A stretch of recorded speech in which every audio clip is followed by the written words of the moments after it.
There are some things that a man should never do in the presence of a woman, especially if he's a high-value man. Today, we'll go over 8 things that only weak men are doing with a woman to make sure you'll avoid doing this mistakes. 1. Never reveal your problems to a woman.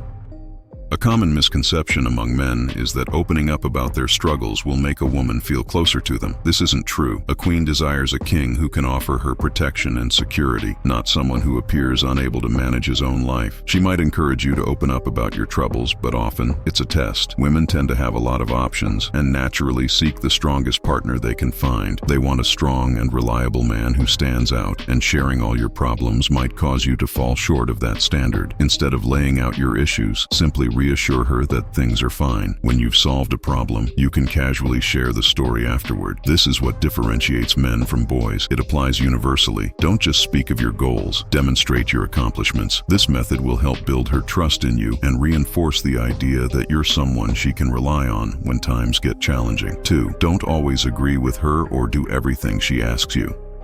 If you're constantly agreeing along with everything she says, you'll come across as someone who can't think for himself. The moment she senses this lack of confidence, you're at risk of landing in the friend zone. She may start relying on you for favors, making you feel more like an errand boy than a partner. She might even text you late at night, expecting you to drive her and her friends to a party, or sometimes ask you to take her somewhere. It's important to say no, even if you're fully capable of helping. Chances are she would have managed just fine without you. 3. Don't try to buy her affection.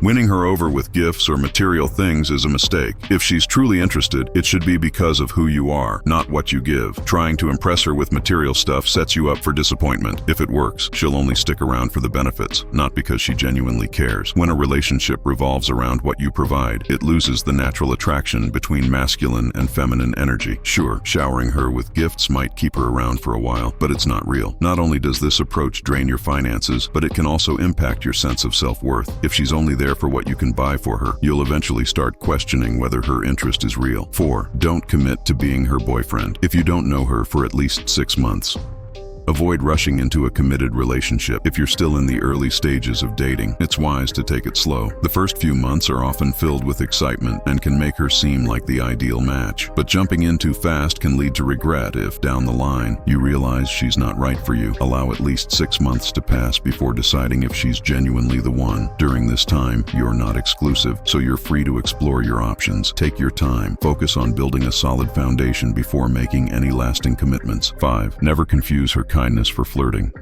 Women frequently show kindness simply because they are naturally more social and empathetic. This doesn't automatically indicate that they are flirting. A lot of men misread this friendliness as romantic interest, but there's a clear way to differentiate between the two. Consider it the ping-pong approach. Picture every conversation as a game of ping-pong, where the ball is continuously sent back and forth as both players serve and respond. Similarly, a true conversation should flow with questions, answers, and shared engagement. If you're the one asking all the questions and she isn't reciprocating, it's akin to playing ping pong alone. She's probably just being polite. Conversely, if she's not only answering but also asking you some questions, that's a clear indication that she's actually interested and engaged in the dialogue. 6. Avoid using offensive language in her presence. Although swearing doesn't necessarily indicate low intelligence, it often makes men look less appealing and can serve as a turnoff for women. Here's a guide to help you assess your language choices. Mild swear words. These are typically harmless and safe to use in most contexts. Medium swear words, acceptable in moderation, but overusing them, especially in the presence of women, can influence how you are perceived. Major swear words. These should be completely avoided when you're around her. By maintaining respectful and clean language, you'll be seen as more appealing and caring. 7. Avoid over-apologizing. You might find it surprising, but many men tend to apologize excessively, even if they didn't make any mistake, and this will make them come across as weak or needy. Here's how to swap out "I'm sorry" for more assertive alternatives. If you find yourself running late, instead of over-apologizing, say that you're thankful that she waited and carry on showing confidence. A little delay isn't a major issue. If you've made a small mistake, don't rush to apologize right away. Instead, acknowledge her viewpoint by saying, "I understand what you're saying," and take a moment to consider her feedback. When you realize you were in the wrong, bypass the apology and say, "I'll improve next time." This method demonstrates your dedication to self-improvement without coming off as weak. By opting for these responses, you exude confidence, maintain control, and present a strong strong and masculine presence. 8. Never pretend to be smarter than you are. When someone asks you about a topic you're unfamiliar with, steer clear of bluffing. A lot of guys attempt to seem knowledgeable to impress others, but this often backfires, making them look less intelligent, particularly in the eyes of women. Instead, be upfront with a straightforward response. I don't know. This demonstrates intellectual humility and a readiness to learn, qualities that signify true intelligence. The next time you find yourself uncertain, simply say, I'm not sure. Can you explain it to me? This approach keeps the conversation authentic and helps you appear more insightful. If you want to improve your life, don't forget to like the video and subscribe to the channel. See you soon.